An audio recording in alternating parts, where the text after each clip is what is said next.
back to another video on my channel. Today's video is one that is going to have a lot of information. I feel like there's a lot to cover, and this video might be a little bit on the longer side, so I don't want to talk too much right at the beginning, so let's just get right into it. The topic that we are going to be talking about today is giants, and this I think is the first topic that I've ever covered on my channel that I had absolutely no idea or no information about going into researching for today's video. One of my friends briefly mentioned something about giants recently, and I was like, what the heck are you talking about? And then somebody else requested that I cover giants on my YouTube channel, and so I thought that was kind of like a sign from the universe that I needed to talk about giants, so that is really when I started to really look into this specific topic. In today's day and age, a person who is referred to as a giant is usually somebody who is just normal but extremely tall, usually standing over 7 feet tall. Then somebody would see them and describe them as being a giant because that is above average height. The tallest man in modern day today would be a man by the name of Robert Wadlow, and he passed away in the 1940s, and he was referred to as the Giant of Illinois, and he stood at 8 feet and 11 inches tall. So he was an extremely tall man and was the tallest man that has ever been born modern day up to this time. But what we are going to be talking about today gets much more complex than that and isn't really talked about as often, but I do think that it is much more interesting, so let's get going into that kind of stuff. Giants are such a broad topic that there are so many different directions that I could have gone in with today's video, and honestly, the information on this specific topic did get a little bit overwhelming to me when I was first getting into it before I could pick which path I was going to go with in today's video. I was feeling really overwhelmed, and like I already mentioned, this is a topic that I am very new to, so if I miss something in today's video, please feel free to leave it in the comments so that we can all be on the same page. But I do just want to mention before we really get into this that this is a topic that I will definitely be revisiting in the future. I want to say that this will be part 1, and they will all kind of lead into one another as I continue to do videos on giants. So before we really get into today's video, I do just want to give a shout out to my buddy Eric, because without him I would have had no idea where to start with today's video. He really helped me out with getting that going and all of that stuff, so thank you. I think a good place to start with this topic would be the Nephilim people, and Nephilim is loosely translated to giant. And these people are mentioned several times throughout the Bible in Genesis 6, and then again through Genesis 1 through 6 and 1-333. Throughout the Bible, many people see these beings, the Nephilim people, as giants, where other people see them as fallen angels. In Genesis 6, it is talked about how the sons of God start to mate with human women. And that is kind of how the Nephilim people are born. They are born from sons of God who start mating and reproducing with human females. So this is really focused on in Genesis 6, and then they revisit this topic in the book of Enoch, where again they talk about how the sons of God start mating with mortal women, and that is where these giant Nephilim people are born from. There is a big difference here, however, though, because in the book of Enoch it has almost appeared as if they talk about these beings, the Nephilim people, as being these evil monsters, whereas in Genesis 6 they almost talk about the Nephilim people as being almost like heroes. So now let's talk about number 13 for a second. In this part of the Bible they talk about how the Nephilim beings were there and they were absolutely huge and strong and really massive creatures, and they even compared themselves, being humans, to that of grasshoppers, standing next to these very large beings. Now, I don't really know how deeply you guys would like me to go into this, and I don't know too much about the Bible myself, but I do want to talk about it a little bit deeper because I do think that this is a very important part of giants history, and this video will definitely help you kind of wrap your mind around the rest of it as we move forward and talk about these creatures in today's video, as well as videos that I do on this topic in the future. So in Genesis they talk about how the fallen angels mated with mortal women and then they reproduced, and that is where these Nephilim people, which are referred to as either heroes or giants, have come from. The reason that I wanted to talk about the Bible today is because I feel like after you go through all of this and you start researching this topic, even if you guys do it on your own time, once you start hearing about the Nephilim people, it does seem pretty evident that there was a much larger species of human, or I guess not human, that lived back then, and that was clearly documented, not even just in the Bible, but in other places that no longer exist today.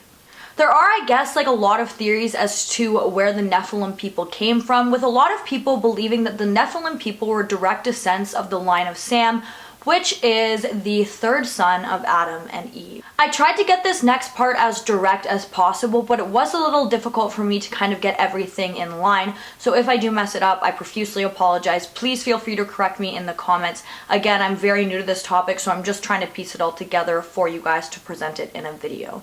So anyways, Seth has a brother named Cain, who was also direct descendants of Adam and Eve, was their child, and his brother Cain had walked away from God. Somewhere along the line, it is believed that the lines of Cain and Seth crossed, with the angel men being direct descendants of Seth and the mortal women being direct descendants of Cain.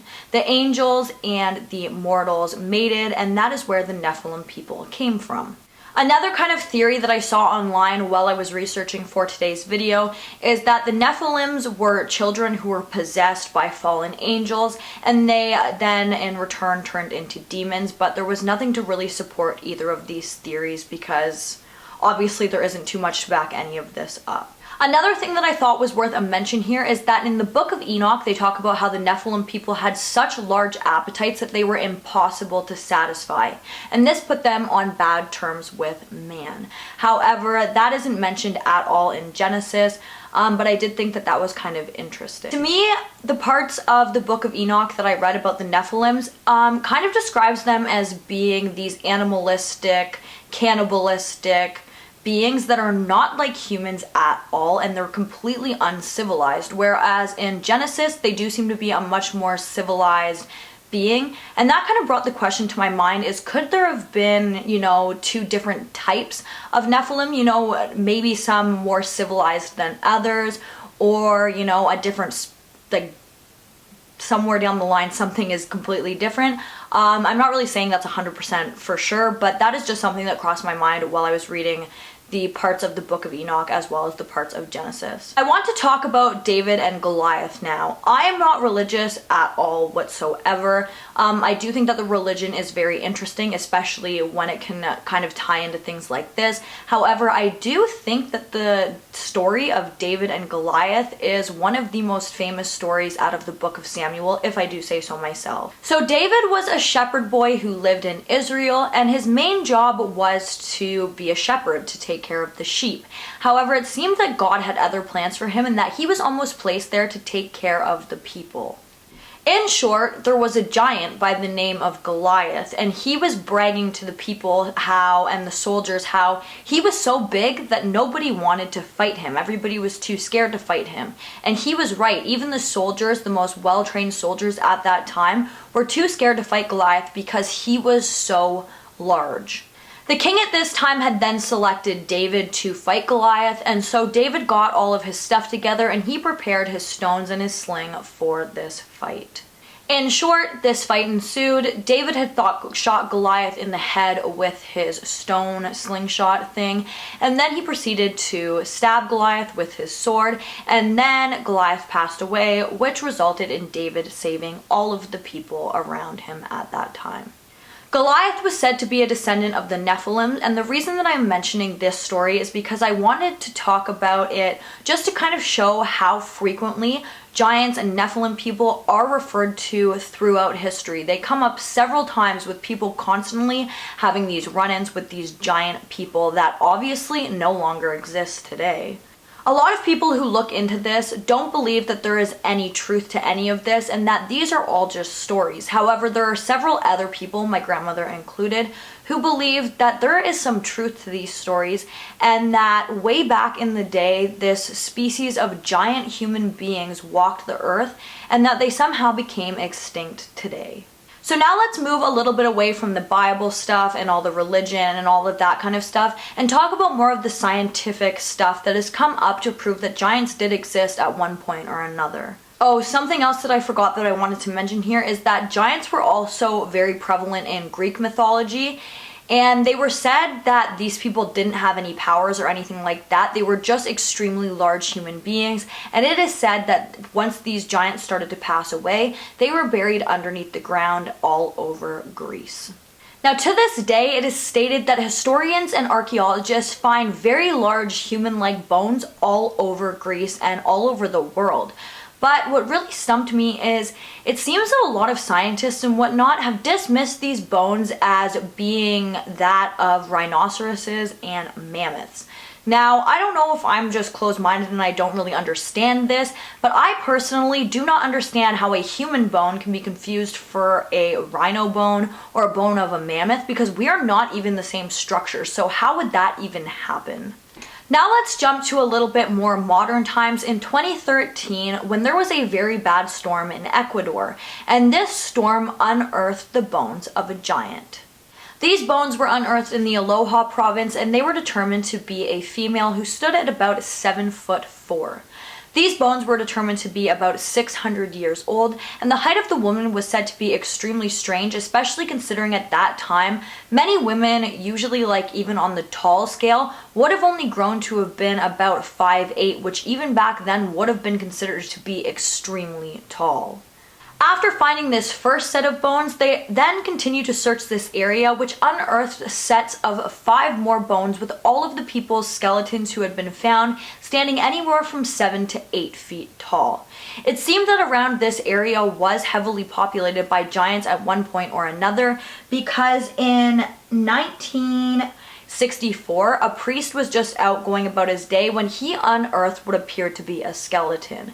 Now, when this skeleton was put all together, it appeared that the person who these bones belonged to stood at 25 feet tall. Now, I was going to end off today's video there because I thought that that was quite a bit of information to take in all at once, but I do just want to talk about briefly before I finish this video, giant footprints that have been unearthed all over the world. The first print that I want to talk about was found just outside of, and please forgive me if I'm saying this completely wrong, Mpuluzi, which is in South Africa. The print was said to have been found over 100 years ago, and is referred to as the print of God by the locals.